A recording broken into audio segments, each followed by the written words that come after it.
Hey guys, this is Dr. Eric Fishon again for my reflection for the University of Florida. This is my entry number 3 for my course for fall 2025, Social Perspectives on Disabilities. This has been truly a great course, especially for myself as somebody with an unseen disability. Not only do I get to learn about myself, but with my classmates, I get to read and listen to some great discussions. But I've really come to see and come to learn, especially focusing this week on, us as individuals with disabilities, invisible or hidden, about disclosing their disability.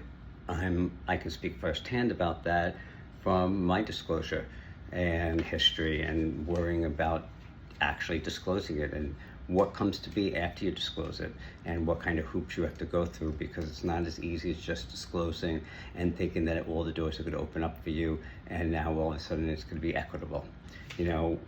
So when I look at the readings that I've portrayed during this course and during this cycle, I found really strong arguments obviously for disclosure, but when I relate it to right here in this course, disclosures often is actually the only way to access accommodations. That is the only way in secondary education that you are going to get it. There's an article, Katara and colleagues in 2018, that explains people with invisible disabilities face skepticism. I can say that firsthand. And without disclosure, you're not going to get the support that you need. Disclosure also activates protections under the ADA, and also the Job Accommodation Network makes it clear that legally, disclosure is usually necessary for accommodation to be put in place.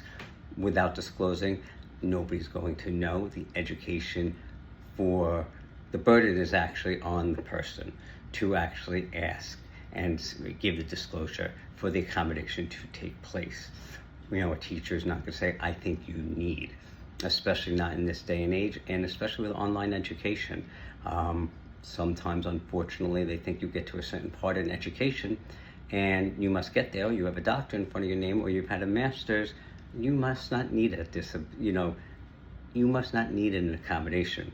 There's also on an advocacy side, there was Yasi et al. In 2018, and that pointed out that disclosure can challenge stigma by making hidden disabilities more visible and helping society shift its actual perceptions. On a personal level, Pearson and Rose in 2021 describe how disclosure can feel liberating to some people, and they can feel like, they really made a difference to themselves, lifting a weight off of them.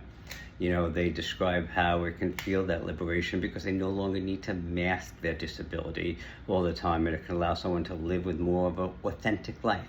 We hear that word all the time, authenticity. I want to live my authentic self. You hear it in a lot of different pronouns. You hear it in, different faiths. You hear it in different things all along. Sexualities as well. A person with disabilities is no different. A lot of times they are masking it, especially when it comes to hidden disabilities. Think about this. Have you ever pulled up to a parking lot? You see someone pulled in a handicap spot or getting on an airplane. You don't see a disability. They're not in a wheelchair. They're walking just fine. And you're thinking, are they messing with the system? What's up for that? Are they trying to pull one over? You guys are looking at me, okay? Because I'm in the handicap spot. I'm getting on the plane beforehand. I look okay, right? But you wouldn't know what's going on. So there are very real arguments against disclosure, though, because many individuals chose not to disclose because of that stigma and the fear of discrimination, which I, for 40 years, 30 years of my life, felt the same way. That same article in Katara et al. Highlights how people are often judged as less capable after they disclose. Others simply just don't want to give up their privacy. It is their own privacy about disclosure in any way, case, or form. It's just that disclosure can feel like sharing something deeply personal that not everyone has the right to know. And, Pearson and Rose, also described it as an emotional labor of consistently having to explain your disability over and over again to everybody, which is exhausting. It's like you're trying to make somebody believe you. It's, like people think you're lying. And you need to tell it over and over again, especially like with me, with chronic fatigue. People are like, that's not real. Really? Come live my life for a day. And you tell me it's not real. Fall asleep standing up. You tell me that's not real. You know, sit on the class for 2 hours in class and you have to turn off the camera because you know you're falling asleep. So, you know, that's the explanation. And for some, masking remains a survival technique. It's a strategy, especially in those unsupportive or unsafe environments like I felt during my doctoral at, Virginia, University of Lynchburg. I just didn't feel believed.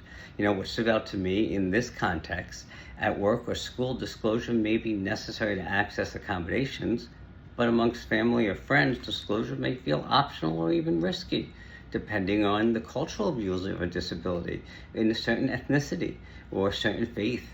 This leaves me with an in-between conclusion here. Disclosure shouldn't be seen as a personal responsibility, but as a choice shaped by context.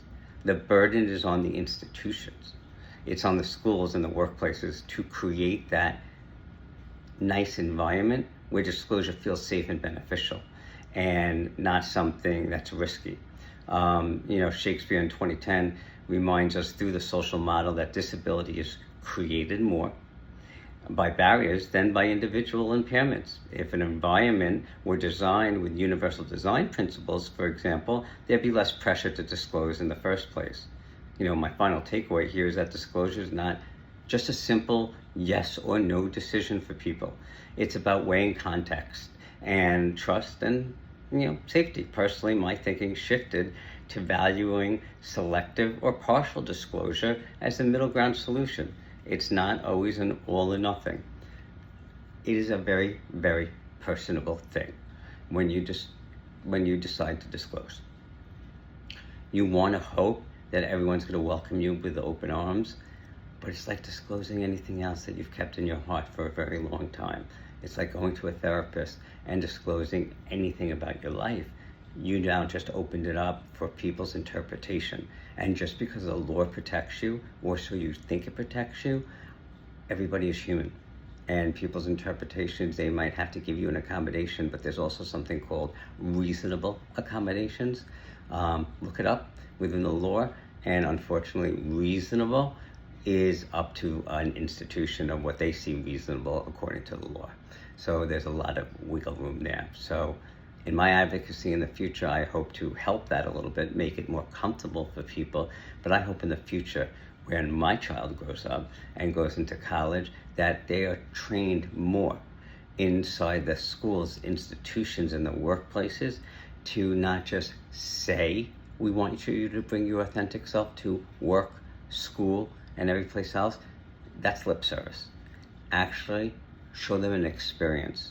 Actually allow them and welcome them by showing showcases of it.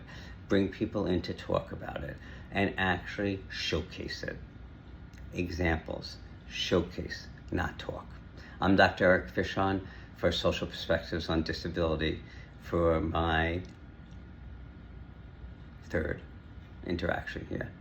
Remember, 3 most important things in life are God, family, and Florida Gators. Have a great night.